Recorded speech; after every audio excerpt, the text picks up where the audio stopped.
Thanks for pressing play.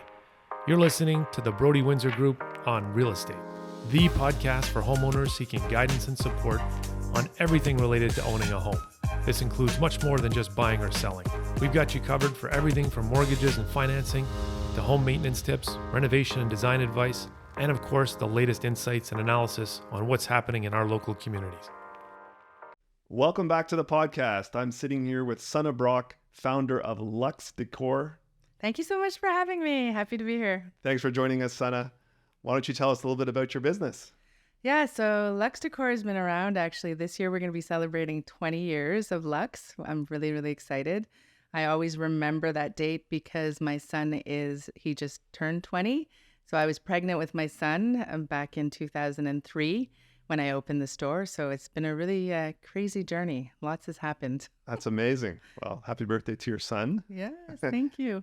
And thanks for joining us. I wanted to, have you on. I wanted to have you on for a long time. You and I have known each other for a number of years. Bumped into each other in the West Island real estate market. We both live in Baie-D'Urfé, and wanted to sort of pick your brain about what's happening in the design world these days. I know you're right in there.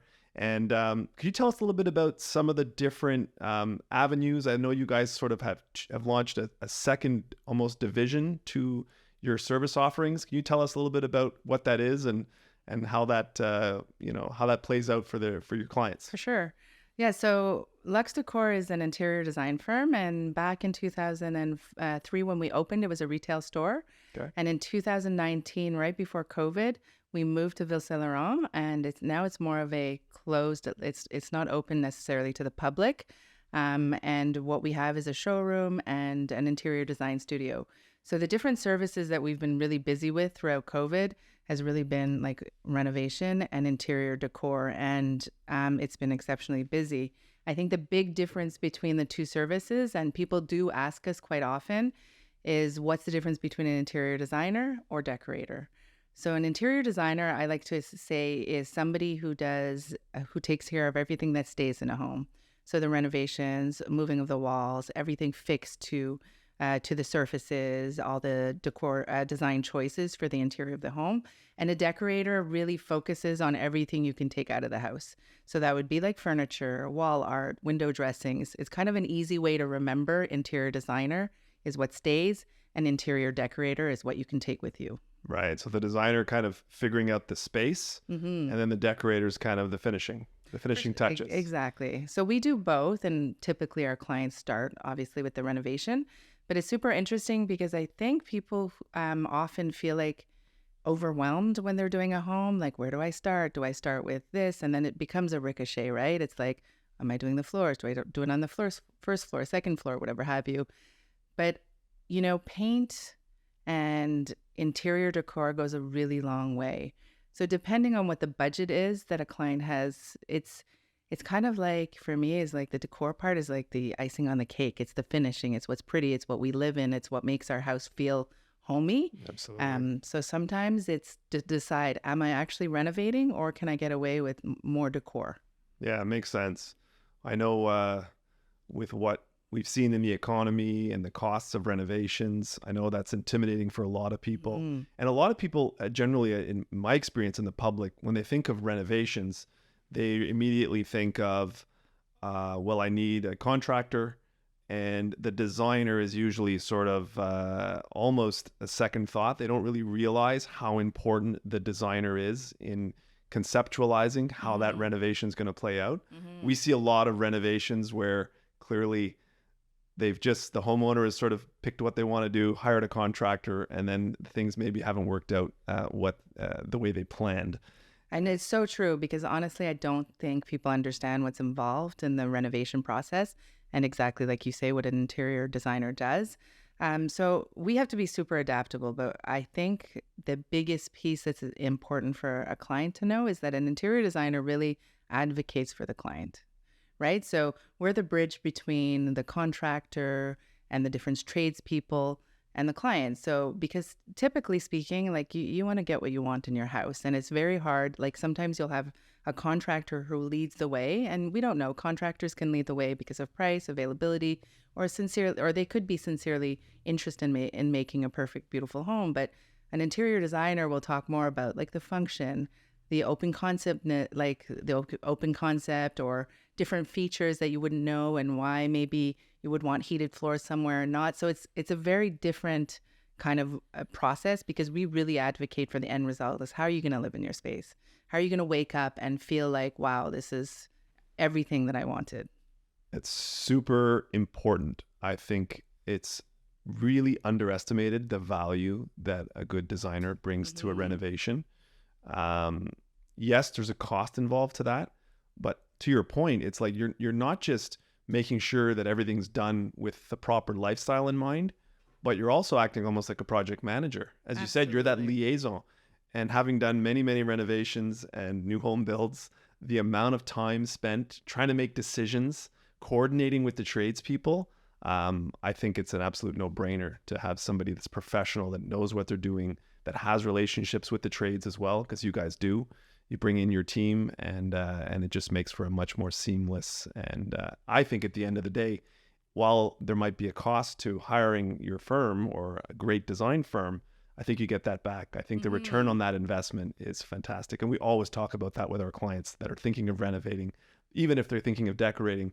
When it comes down to putting a home on the market, the conversation often comes up, well, should I spend money on staging?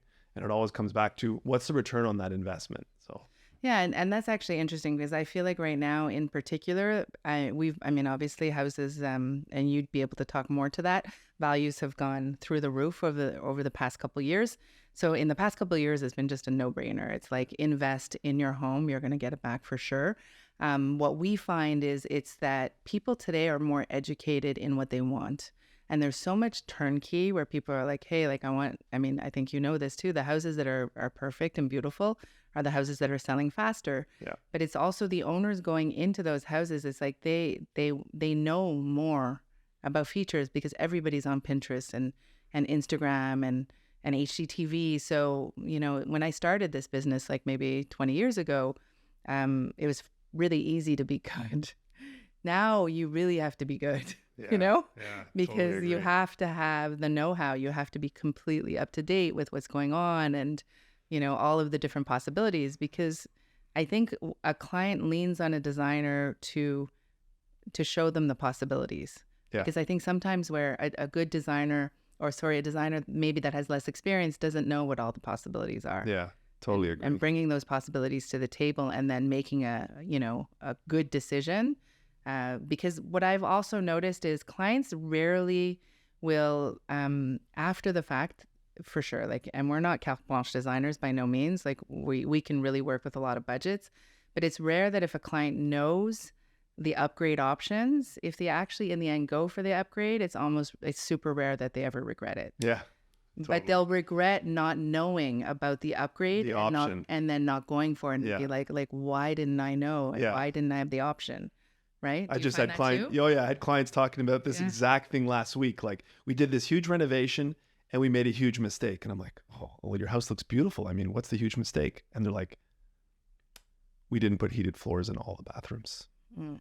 And the next house we buy, that is number one on the priority. Like, it's a silly thing, but when they've got it in one room, one tiled room, and they don't have it in other bathrooms, and little things like that you wouldn't think of. But if you're kind of going for a huge renovation, you're going to be spending a couple $100,000, $300,000, $400,000 can climb up there pretty quick to what, to have your contractor say, well, maybe you want to avoid doing the heated floors in this one room to save $6,000. Maybe wasn't the best choice, right? So Right. things like that, where you can sort of bring people back to, hey, what's the vision here and what are we trying to accomplish? And it's definitely difficult to stay on budget because there are so many upgrades, right? Definitely. But I think when, again, it's like, it's weighing the pluses and minuses. Like, for example, we're seeing so many natural stone or quartz backsplashes with counters, which it's an upgrade, but people don't know that it's an upgrade. Like, 10 years ago, people weren't doing slabs at their backsplashes. They were doing, like tiles. Yeah. And so just all of those decisions, because that is like, how many slabs do I need? And what does that entail in terms of pricing? So when you're establishing a priority list for your home, it's really good to understand, okay, where am I going to be able to let go? and where am I going to splurge? Right? Yeah, Because that's it. you can't do it all. you can't. I mean, I wish we could all do it all, but we can't.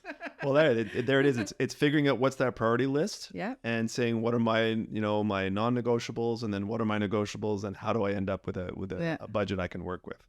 And you know what I find interesting too, because well, first of all, I find your properties are all beautifully staged. They look so good, and I think that's why they sell so fast.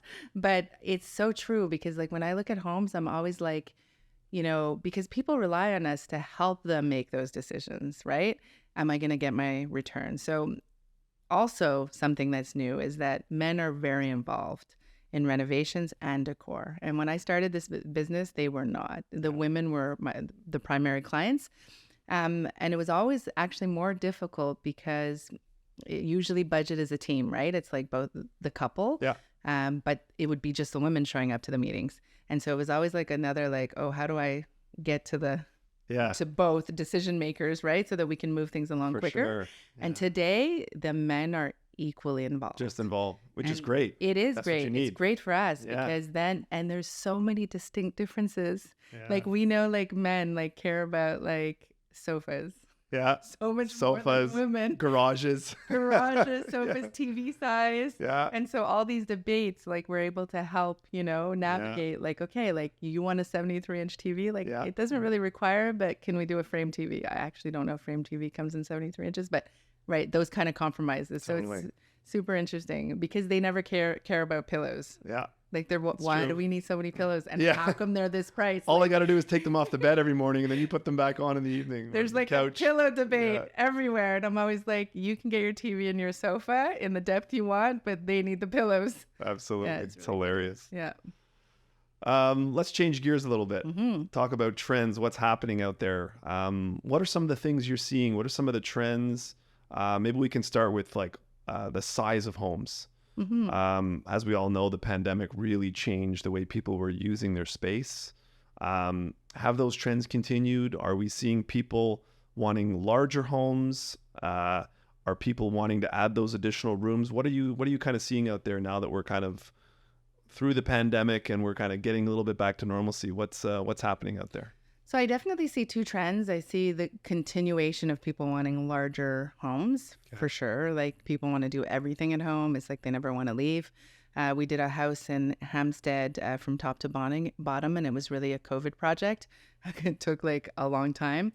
And they recently went to the Ritz-Carlton and they were like, I didn't like it so much. Like, I'm like, why am I leaving my house? It's so perfect. They have everything. They have their gym. Yeah. They have like craft rooms. They have everything they could possibly want in their existing home with every kind of little feature and detail. That for them, a hotel, which was a luxury before, is like, well, it's not as great as my home. So that trend towards larger home and an all-in-one is still huge. Still there. Yeah. And knocking down walls. Like we've talked a lot. I mean, there's been a lot of talk about, do people want more divisions since COVID? Yeah. I've been hearing that. You see this trends on social media and out there about moving away from open concept. Yeah, so there was a lot of talk about it, and I felt like there was maybe something to it, but honestly, I haven't seen that many requests. I'm still getting the open concept, knock the walls down, everybody in the same room type thing. Yeah. But there is an addition to different spaces they want. But the other, just to finish answering the other question, so the other trend I find is smaller homes. So it's not everybody's, not everybody can upgrade, or because of the price of homes, the question is, do I renovate my existing home? Do I live it, enjoy it? Or sell and buy something larger? But sometimes it's harder because yet again, people want turnkey, right? Yeah. So they can't find what they want in larger. So they take their existing home and they make it more efficient. So we've seen that, and that's been super interesting because we've done certain houses where a layout has changed and dramatically changed the function of a home, like a stairway goes differently. So kind of a major renovation, like a staircase direction is fairly major, but life-changing for that house, right? You give that homeowner the extra space they were looking for Exactly. without needing more square footage. Exactly. Efficiency, right? Yeah, 100%. Yeah. So things like some of the rooms that are really popular that I'm seeing, give me your take on things like walk-in pantries in the kitchen, bathroom trends. What's happening? What are you seeing? What's kind of the popular stuff that you're getting requests for? So we're seeing a lot of walk-in pantries for sure. Kitchens are getting larger and a lot more functional. So we're seeing breakfast stations, coffee stations, Yeah. different kind of areas within a kitchen so that people can spread out and use the space more efficiently with the islands with more seating. People are really, really obsessed with islands. That's not going away. Okay. The walk-in pantries are really fun because I think it's a way for everything to be visible. But people are really concerned also about how they look as well. So the kitchen, everything in the kitchen is just, but there's a lot more features that are out there and that people are requesting, like filtered water, hot and cold, sparkling water, 2 sinks, larger islands, more storage. Have you seen these workstation sinks? Yes. Have you done one of those yet? So the workstation sink, like you mean the extra deep The ones and huge the sinks massive? where it's like, I saw one on social media. It was the coolest thing on Instagram the other day, where it's got a massive sink and you can do like your food prep right on it, and you slide one thing over and another thing comes over, and you've got all your area to put you can like chop and put it right into a container and then serve it to your guests. I thought it was pretty cool. Yeah, so it's super cool. We haven't done it actually. I've Okay. definitely seen them. What we did actually recently is like a dog shower. Oh, no way. And that was I've super seen some of cute because those. it was like tiled and it was in the mud room and Yeah. it was also to rinse boots and stuff. So thoughtful things like that where we've seen them on Pinterest and now people actually want these features in their homes. And honestly, I think that's due to COVID. Yeah. Because they just want that extra luxury, that extra finesse. Bathroom trends, definitely heated tiles, heated towel warmers. The bathtubs people still recognize that one bathtub is needed, but people want more showers. Like for their teenage kids, it's like showers, like stand-up showers. Yeah. We're seeing a lot more of that, like curbless showers. So integrating tiles right into the shower without having kind of like Step that up, curve, that step up. Toilets. So I'm like, I don't understand the whole toilet phenomenon, but there's a lot of Big. high-tech toilets out Oh, there. yeah. I mean, huge. And again, that's progressed a lot. So a lot of people. The bidets. The bidets. You walk up to it, it automatically opens for opens, it you. says, "Good Heated morning." seats. Yeah. How about the water closet? Yeah, so water closet is huge too. Like, especially it's one of those things where, again, I don't think when you don't have it, you don't necessarily think you need it. But I think when you have it, you're like, oh my I God, totally would agree. never We go have back. one. If you have a partner and you share a bathroom and you both want to get ready in the morning, the water closet to me is an absolute must. No, for sure. And again, like double vanity, double mirrors for kids so that and there's this little step up that people are asking for kids. For the kids, yeah. So it's more personalized features, like things that we wouldn't have seen 10 years ago as much. How about backyards and basements? Yeah, so backyards and basements are kind of like, so they were the secondary space, like where people wouldn't, like basement requests we'd hardly get because it was like all your secondhand furniture goes down there and it's just like a mishmash. But we've done a lot of really cool basements in the past couple years because it's valuable square footage, right? And as we know, like people here won't buy a house without a basement. Yeah. So now it's maximizing that. So they become like kid zones, teenage zones. So the whole thought process of I'd rather have my kids at home than somewhere else. So, foosball tables, ping pong tables, really, really large sectionals. Yeah. And those are areas where craft tables, playroom spaces, things like that are Movie happening. night, people doing movie night still. 100%. Yeah. And along the same lines, keep the kids at home, have the friends come over to their house, Exactly. backyard, right, with the pool. Yes, We're exactly. seeing a lot of requests for pools. And interestingly enough, so both indoor and outdoor living, it's like what's changed is creating a unique space everywhere. So let's say the basement and also the outdoors, like fridges in the basement. Yeah. So like having a beverage counter and a snack bar so that your kids can actually they don't have to run up and Upstairs, down, right? yeah. And then outdoors, it would really be, again, we just did a really awesome outdoor barbecue space area that had the green egg integrated with the barbecue and a bar into the pool Full house. outdoor kitchen. Full outdoor kitchens. yeah. And that's not something we used to see here. Like No. it's very common in the hot areas like Florida and areas where, they use it longer. So it was surprising for me that there was such a trend towards that. But people want to use every square inch of their house. Yeah, I find with our long winters, they want to maximize that short summer. Yeah. So many for pools here when we only get to use them for 5 months. But It's always- it is a big thing is how can you the speakers outdoors, yeah, you know, lighting. the lighting, Yeah. the pools, all the lounge. I mean, there's so many options too now, but the lounge furniture that's really, really comfortable as well. Yeah, makes sense. Cool. Another question for you on trends. White kitchens, we've been seeing that for years now. Do you think that's on its way out, or you think that's here to stay? So we're definitely pushing our clientele to do, not white kitchens, but they're definitely still, people aren't used to yet Yeah. seeing all the other options. But that being said, we've definitely done more kitchens with warmer tones that aren't necessarily white, but with a hint of a taupe color, everything warm, right? So all the cool colors are really not as prevalent as Yeah. everything warm. The grays are moving away. We're more earth tones. All Seeing earth that tones. too. Yeah. And seeing and being bold enough, like right now, it's not just about, so I always think classic and also for resale value and for return on investment, it's really important to think, okay, how long am I in this house? And if I do something, will it impede the sale of the house to a future owner? So, but there is right now kind of a trend towards a lot of contrast, dark walls, painted moldings, dark kitchens, dark islands. So you have to be bold enough to do it and ask yourself, okay, is this for me or is it for resale?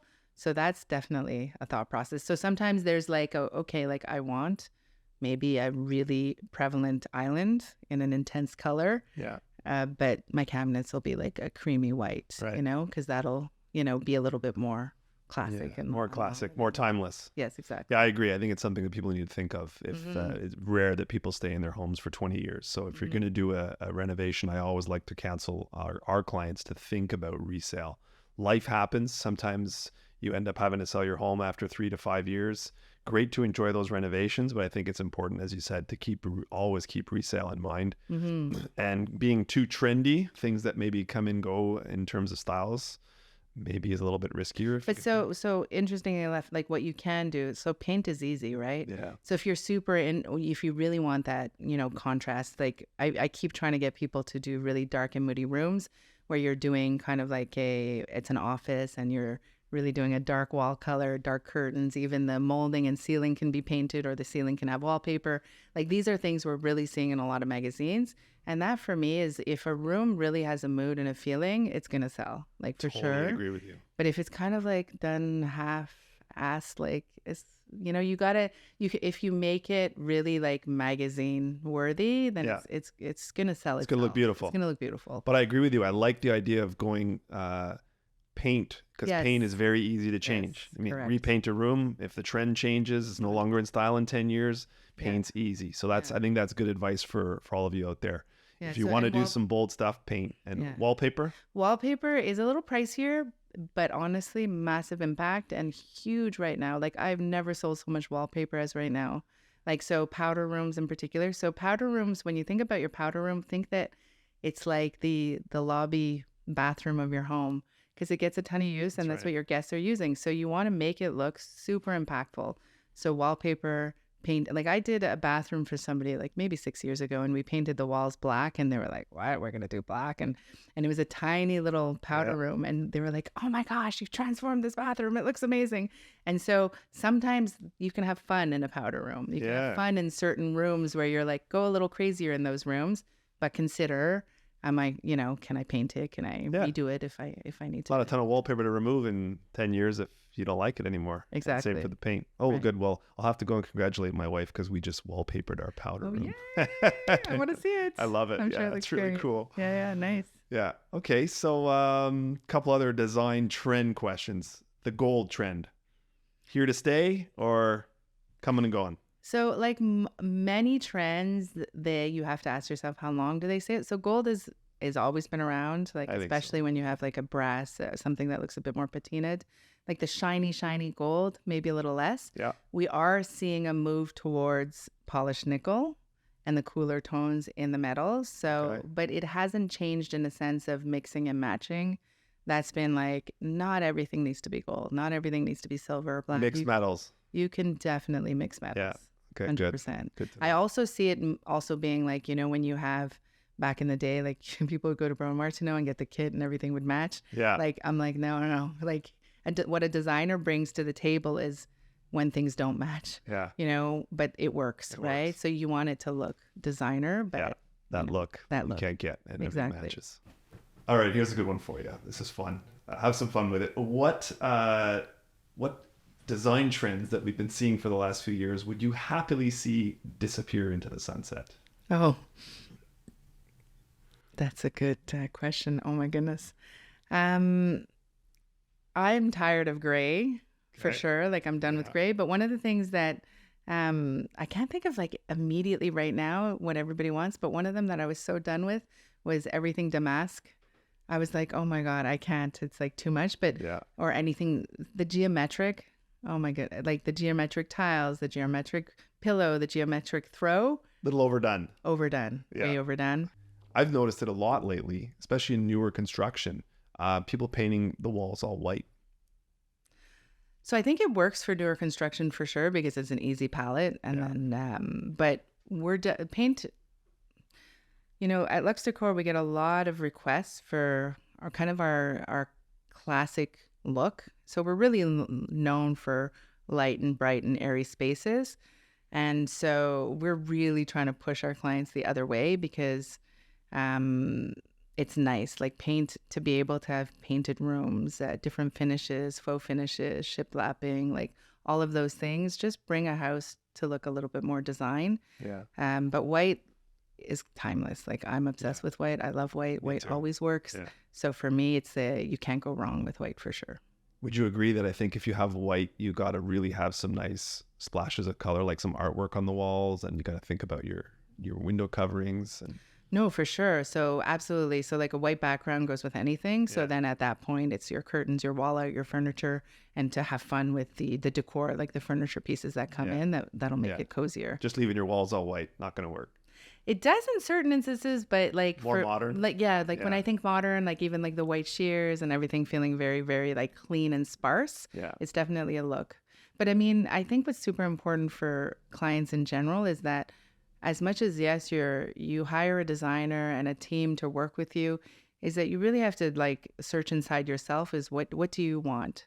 Because ultimately a good designer, in my opinion, is going to help bring your home to life because it's not my home, right? So it's like, for me, it's really, really important to ask those very personal questions about how can we personalize your home so that you wake up and you're just over the moon. Like you wake up in your house happy every day because you have everything that you need. Yeah, great advice. Mm-hmm. Super. Do you ever have clients who are like, I have no idea what I want. I know I don't like my space. I'm assuming you guys then just start digging in with the right questions. But do a lot of them just say, take the reins and go with it? So Surprise me? Super rare. I think clients we've worked with in the past really understand the process. So it's way more like, oh, just this is the palette, go for it. Okay. But typically speaking, when somebody says that, like we really have to dig because everybody knows kind of what they want in their mind. Yeah. So we really, really need to dig and ask a lot of questions. That's where your experience comes in. Yes. Yeah. Absolutely. Why don't you tell us all about what you got coming up? So some super exciting things happening at Lux this year. Like I said, we're celebrating 20 years. We've completely changed our model to be a little bit more interior design firm as opposed to a retail space. We are taking on more space this fall, so that's really exciting. We have a design community of over 80 members, and we're really, really, really excited to bring those designers. And those designers don't work for us. They're just members in the community. We do a lot of speeches, lunch and learns. We really connect the design community to tradespeople. And it was super interesting because when we started with the design community, I think people were like, oh, like we're all kind of in the same industry. Aren't we in competition with each other? And I was really like, no, I said, we need this. We need to get together and there's business for everybody. If we both work on a quote together, you get it, I get it. It doesn't matter. I mean, the client's going to decide in the end, right? So it's been super valuable. Like the community building, like these women, I would say women, it's mostly women, are super connected. They come, they use our space, they bring clients, So even though they don't work for your firm, they'll come and use the space. You guys have an arrangement. Well, they'll use the space and you're all sort of just collaborating with each other. We're collaborating. So that. Beautiful. Like in terms of, especially for a lot of newer designers when they're not well established, We have a Facebook community. It's a private community, but somebody will be like, hey, anybody know a painter or anybody know this? And does anybody have a contractor available? And everybody pipes in. It's super open and collaborative. We're all helping each other. Yeah, which is great because I think ultimately at the beginning, people didn't understand how that could work.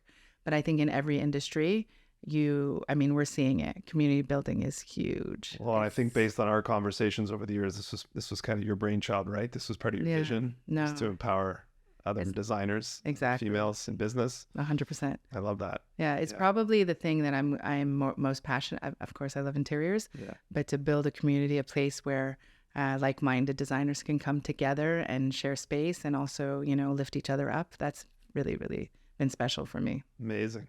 Where should people go to learn more about you? Social media, website? Yeah, so luxdecor.com. We're strong on Instagram, Facebook, as well as LinkedIn for me personally. Yeah. But it's easy. Son of Brock, there's not a lot of them. There you go. So you can search me up fairly easily. All right, amazing. Yeah. Well, there you go, folks. The one and only Son of Brock. That was an amazing time. Thank you for coming in to chat with us. I really appreciate your time, and I got a ton of value out of that. I learned a lot. So me too. That was really great. Appreciate it. I really appreciate it too. All right. Thank you. Thank you.